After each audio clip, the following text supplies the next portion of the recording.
야, 이제 한우 자주 먹을 수 있겠구나. 이 가격이면 장사 대박이겠는데? 근데 여러분, 솔직히 궁금하지 않으세요? 이렇게 싸게 팔아서 진짜 돈이 남을까? 과연 이게 앞으로 트렌드가 될까? 아니면 그냥 유행일까? 오늘은 이 질문에 답해 보겠습니다. 그리고 제가 내린 결론부터 말씀드리면, 여러분, 길 걸어가다가 이런 간판 보신 적 있으시죠?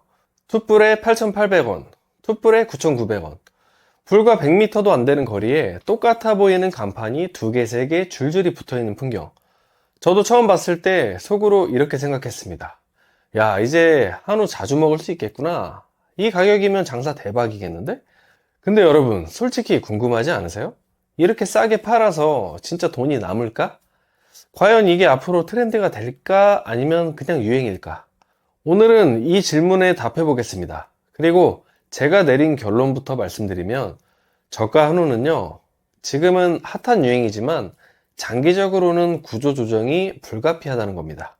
그럼에도 불구하고 이 현상이 창업시장에 주는 의미는 분명히 있습니다. 저가 한우는 소비자 입장에서 처음에 확실히 매력적이에요. 한우인데 이 가격? 멀리서부터 보이는 한우 9,900원. 이 문구가 사람 발걸음을 붙잡습니다. 처음 가면 인증샷 찍고 SNS 올리고 친구들한테 추천도 합니다. 이게 초반에는 바이럴이 아주 잘 돼요. 그런데 막상 먹어보면 생각이 달라집니다. 둘이서 배 좀 차게 먹으면 10만원 훌쩍 넘습니다. 어? 싼 줄 알았는데 생각보다 비싸네? 이런 반응이 나오는 거죠. 그리고 중요한 포인트. 고기는 한우가 맞습니다. 하지만 이게 기대한 만큼 맛있지가 않다는 거예요. 결국 소비자 반응은 두 가지로 갈립니다. 싸서 좋다와 차라리 돈 더 내고 제대로 먹자. 소비자는 절대 바보가 아닙니다. 호기심으로 한두 번 가지만 장기 고객으로 남기엔 분명 한계가 있다는 거예요. 그럼 장사하는 입장에서는 어떨까요? 겉으로 보면 장사 잘 되는 것처럼 보이죠?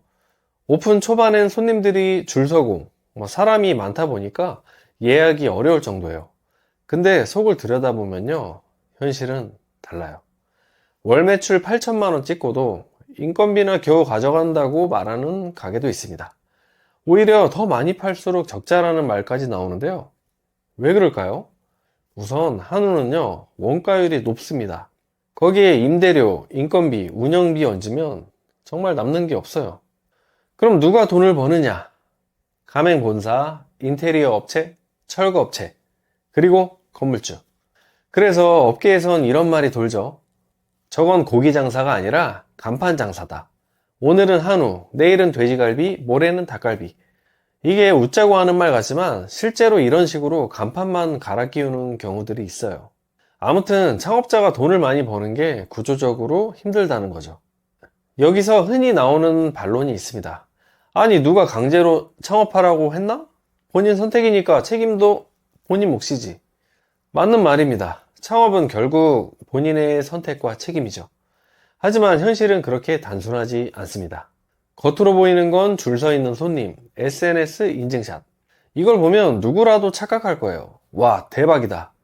여기 본사가 이 상권은 지금 아니면 늦습니다. 이번 달에만 계약 가능.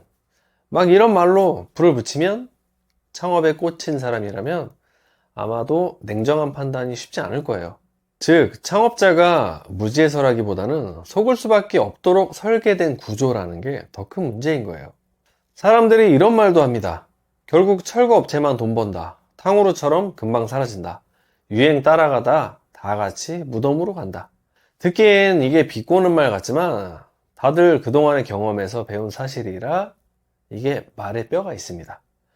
1900원 생맥주, 무한리필 닭갈비, 탕후루 열풍까지. 그리고 지금은 저가 한우. 패턴은 항상 같았습니다. 초반엔 불타오르고 곧 구조적으로 무너진다. 지금이야 정부가 물가 잡겠다고 비축 물량을 풀어서 억지로 버티고 있습니다만 사료값은 계속 오르고 있죠?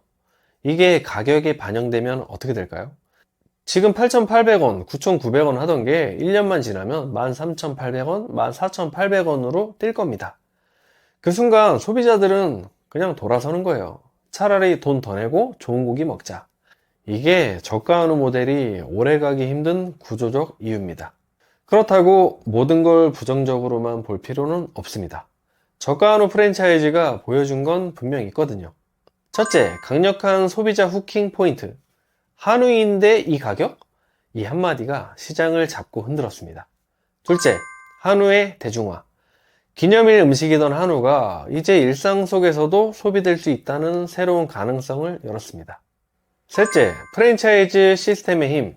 원육 대량 매입, 가공 공장 직송, 단일 메뉴 전략. 이건 개인이 절대 흉내낼 수 없는 구조입니다. 넷째, MZ세대 공략. 가성비 플러스 인증샷. 이 두 가지 욕망을 동시에 만족시켰어요. 그래서 SNS 바이럴이 폭발적으로 터진 거예요. 그러니까 장점이 없다는 게 아니라 지속 가능성이 문제라는 거예요. 트렌드는 사회 경제적 구조 변화와 연결됩니다. 예를 들어 배달앱의 성장, 건강식품 시장 확대 같은 그런 흐름이죠. 반면 유행은 짧게 타올랐다가 그냥 훅 꺼져버립니다. 탕후루처럼요. 저가 한우는 과연 어느 쪽일까요? 아마도 트렌드가 아니라 유행에 더 가까울 거예요. 왜냐하면 한우는 특별한 음식이라는 소비자 인식은 여전히 강하고 저가 전략은 일시적인 화제성에만 의존하기 때문이에요. 그렇기 때문에 앞으로 1년에서 2년 안에 구조 조정은 불가피하다고 봅니다.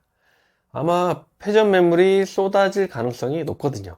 하지만 일부 브랜드는 이 방법으로 살아남을 거예요. 두 가지 방법인데요. 가격 정상화 그리고 합리적 프리미엄 전략.